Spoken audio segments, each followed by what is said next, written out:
Saudara yang terkasih, bagian firman Tuhan hari ini bisa kita baca di dalam kitab 2 Samuel 9 ayat 1 sampai ayat yang ke-7 yang berkisah tentang Daud dan Mephiboset. Pucuk dicinta, ulam tiba. Demikian kata pepatah yang bermakna sesuatu yang dinanti-nanti akhirnya tercapai sudah. Pepatah ini mengingatkan kita betapa kita ketika apa yang kita dambakan akhirnya bisa terwujud, betapa bahagianya kita. Terlebih lagi ketika harapan itu adalah suatu kesempatan untuk membalaskan rasa sakit hati dan kemarahan yang terpendam sekian lama pada seseorang. Namun hal itu ternyata tidak berlaku bagi Daud. Setidaknya ketika ia menjadi raja, seperti yang menjadi bacaan kita pada hari ini, Daud memiliki kesempatan untuk membalaskan penderitaan yang dialaminya akibat ulah Saul yang selalu mencari celah untuk menyingkirkan Daud. Dan kini, Daud sudah menjadi raja. Dan ironisnya ia justru menggantikan Saul pendahulunya. Kesempatan untuk membalas itu ada di tangannya. Namun, ia tidak menggunakan kesempatan itu. Ia justru memutuskan untuk melindungi dan mengasihi Mephiboset yang tidak lain adalah cucu Saul sendiri, putra Yonatan.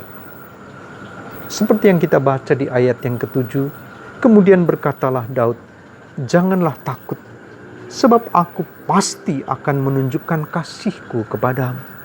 Oleh karena Yonatan ayahmu, aku akan mengembalikan kepadamu segala ladang Saul, nenekmu, dan engkau akan tetap makan sehidangan dengan aku." Perkataan Daud ini mengejutkan. Setidaknya bagi Mephiboset, mungkin juga bagi kebanyakan orang. Tetapi itulah sikap Daud. Mengapa demikian? Bukan saja karena kebesaran hati Daud, tetapi bisa jadi juga Daud menyadari kebencian tidak akan pernah sirna ketika dibalas dengan kebencian. Rantai permusuhan akan putus saat panasnya api kemarahan disiram dengan sejuknya pelukan kasih persaudaraan.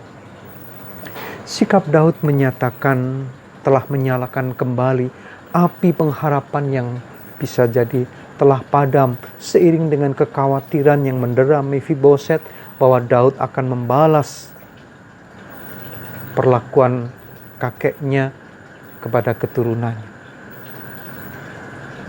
Perkataan Daud di ayat yang ke-7, "Janganlah takut." Perkataan ini memberi kekuatan akan rasa aman yang tentunya dibutuhkan Mephiboset. Kemudian Daud mengatakan menunjukkan kasih. Kata menunjukkan kasih di sini bagi Daud adalah kasih yang konkret. Kenapa? Karena bagi Daud kasih adalah konkret. Bukan untuk dibicarakan, tetapi untuk dihadirkan dan bisa dirasakan. Daud pun mengatakan akan mengembalikan kepadamu. Kata mengembalikan di sini menjadi jaminan bagi Mephiboset akan pemulihan kehidupan dan masa depan yang telah rusak karena terbakar oleh api kebencian dan semangat permusuhan yang dibangun oleh Saul. Ajakan untuk makan sehidangan dengannya bermakna harapan Daud untuk membangun kembali relasi persaudaraan dan kekeluargaan dan juga berbagi ruang kehidupan bersama demi masa depan yang jauh lebih baik. Kebencian telah menutup ruang hidup bersama dan memperdalam jurang permusuhan yang semakin sulit untuk terjembatani.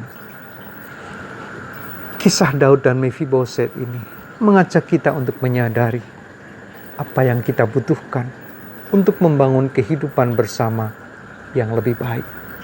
Selamat berbagi ruang kehidupan. Tuhan memberkati. Amin.